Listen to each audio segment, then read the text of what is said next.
escríbele al ángel de la iglesia en Esmirna. Estamos en Esmirna ahora, ¿sí? El primero y el postrero, el que estuvo muerto y vivió, dice esto: yo conozco tus obras y tu tribulación y tu pobreza, pero tú eres rico, y conozco la blasfemia de los que se dicen ser judíos y no lo son, sino son sinagoga de Satanás. No temas en nada lo que vas a padecer. He aquí el diablo echará a alguno de vosotros en la cárcel, para que seáis probados, y tendréis tribulación por 10 días. Sé fiel hasta la muerte, y yo te daré la corona de la vida. El que tiene oído para oír, oiga lo que el Espíritu dice a las iglesias. El que venciere no sufrirá daño de la segunda muerte. Este es el mensaje que el Señor le mandó a esta iglesia. Es una, junto con Filadelfia, de las iglesias que no recibió, digamos, ningún reproche. No estaban andando mal, no le habían dado lugar a falsas profecías o falsas doctrinas, sino es una iglesia que estaba pasando momentos difíciles. Y el Señor le dice que van a pasar aún más tiempo de tribulación y que algunos miembros de la iglesia van a ser encarcelados, etcétera, etcétera. Entonces es un mensaje de ánimo del Señor y tremenda, ¿no?, la expresión. Estos no son judíos, estos son sinagoga de Satanás. Entonces, si alguien fue duro con quien tenía que ser duro, fue el Señor, ¿vale? Entonces no te consideres tú más buena o más bueno que Dios, porque Dios llama las cosas por su nombre, ¿eh? Y cuando tiene que señalar el pecado, lo señala, da igual si es judío, gentil o rabino o lo que sea, ¿vale? Entonces, bueno, sinagogas de Satanás, el único que emplea esa expresión en la Biblia es Jesús. Si alguien no está de acuerdo, discute con él, ¿no? Entonces, la palabra la palabra Esmirna significa mirra.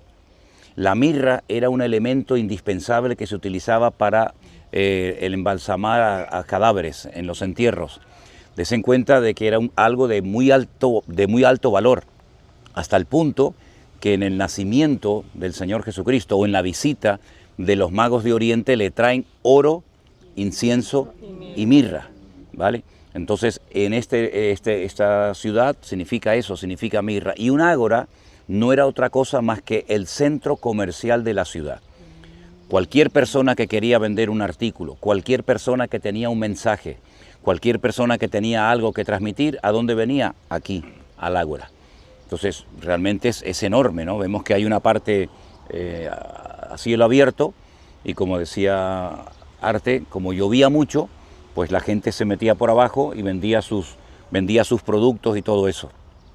Una vez más nos encontramos con una ciudad donde no hay una presencia significativa de los creyentes, pero lo que está bien claro que estos creyentes, ya digo, no fueron reprendidos por su mal comportamiento, por su mala actitud, sino era una iglesia que era pobre, probablemente la habían despojado, le habían desprendido de sus bienes materiales, pero sin embargo el Señor les dice, pero ustedes son ricos. A pesar de que humanamente hablando sois pobres, yo les digo a ustedes que son ricos. Es todo lo contrario a lo que le dice a la iglesia de la Odisea. Ellos decían que eran ricos, pero el Señor le dice, ustedes son pobres. Y esto es al revés.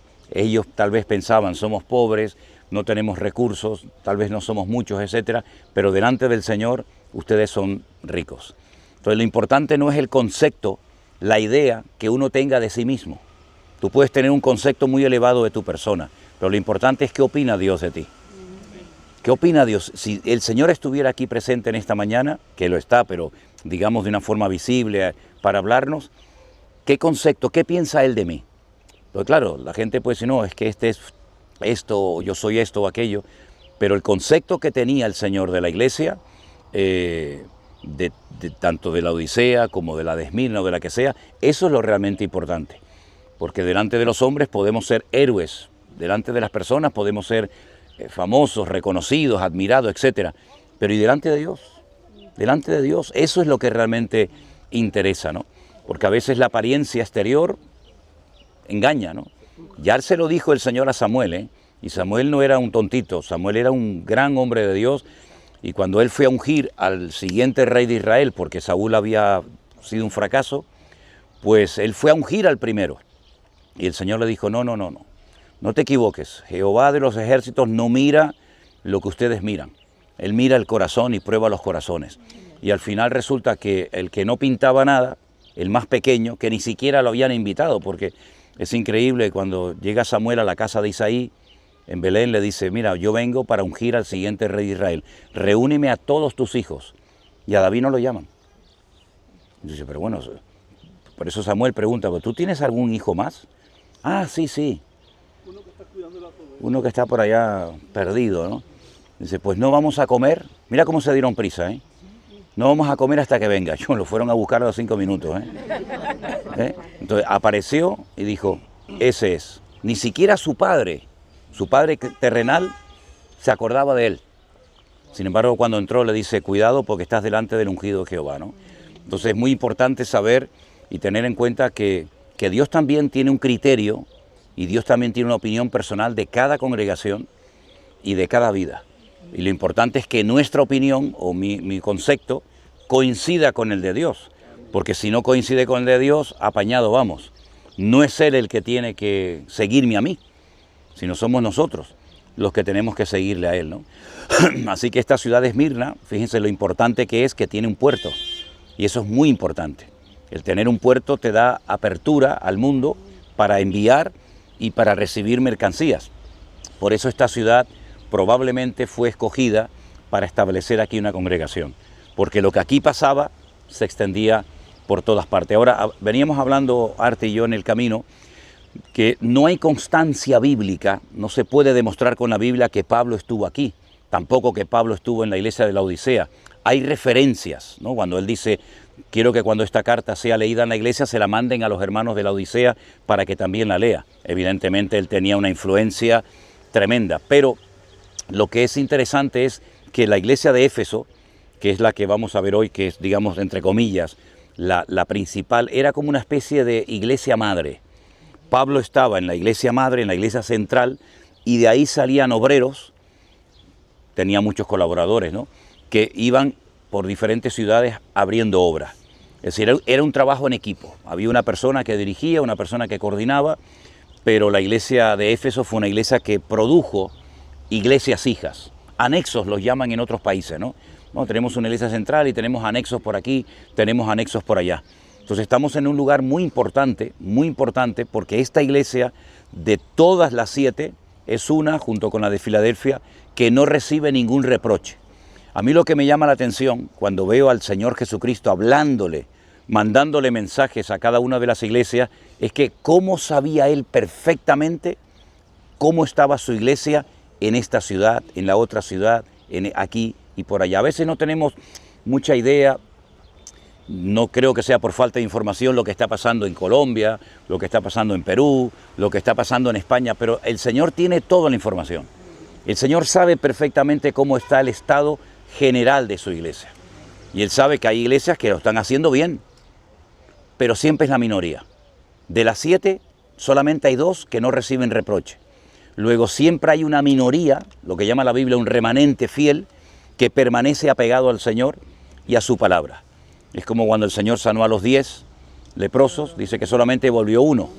Y de las 10 vírgenes, solamente el 50% pudieron entrar en la presencia del novio, las demás se quedaron fuera. Siempre hay como un remanente, un pequeño número de personas que son los que se apegan a la palabra y no se dejan contaminar ni arrastrar. Ayer leíamos en el mensaje de Sardis, pero tienes unas pocas personas.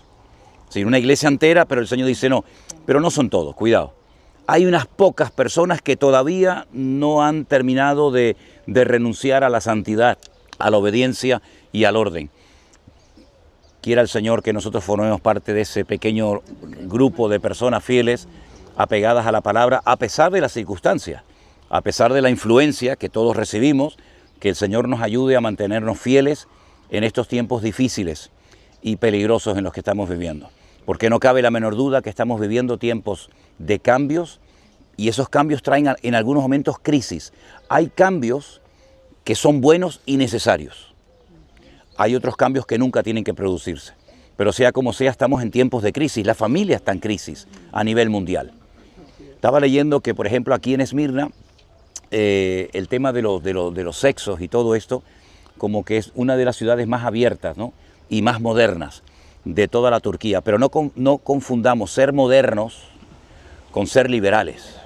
La Biblia dice que Dios nos ha hecho libres, pero no utilizar la libertad como ocasión para la carne, sino utilizar la libertad para servir al Señor. No como antes, que decíamos que éramos libres y éramos unos esclavos. ¿Se dan cuenta? Entonces sí, a veces decimos, no, es que es una ciudad moderna, es un país moderno, pero es un país que aprueba y hace cosas realmente terribles, ¿no? Y la iglesia está en medio de las circunstancias y en medio del ambiente. Entonces que siempre sea la iglesia, el creyente, el que cambia el ambiente y no el ambiente el que te cambia a ti. Porque si no, ¿qué sentido tiene? ¿De acuerdo? Pues nada, no sé dónde está Arte. Ah, ahí está, ok. A ver, como no conoce el sitio, ¿no? Dale.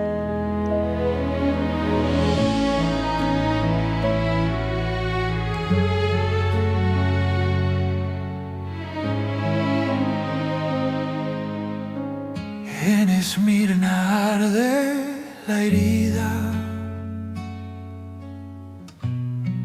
y tu nombre no se irá. Cristo habla sobre la ruina con dulzura y con verdad. No temas lo que va a pasar, aunque el hierro cierre puertas.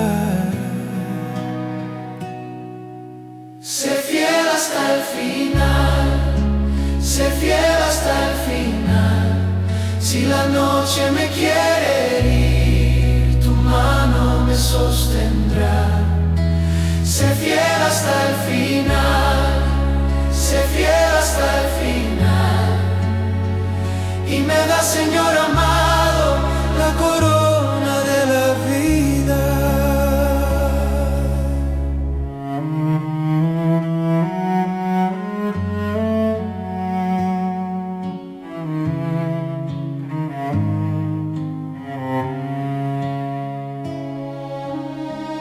Dicen sombra, dicen cárcel, dicen prueba y soledad, pero en medio de los golpes tu promesa seguirá. Traerán días de aflicción, 10 jornadas de dolor, mas tu fuego en lo secreto me corona el corazón. No temas lo que va a pasar. Si la muerte toca el umbral,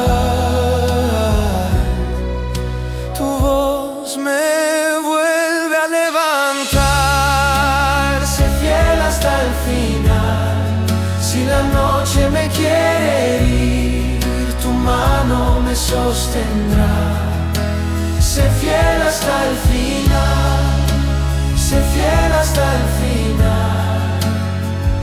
Y me da, Señor amado, la corona de la vida. Si me prueban, yo te espero. Si me atan, cantaré. Porque en medio del tormento tu presencia seguiré. Y aunque caiga mi aliento, no se apaga tu luz. Yo te sigo hasta la muerte, como tú viniste a mí. Sé fiel hasta el final, sé fiel hasta el final. Si la noche sostendrá. Sé fiel hasta el final, sé fiel hasta el final. Y me da, Señor amado, la corona de la vida.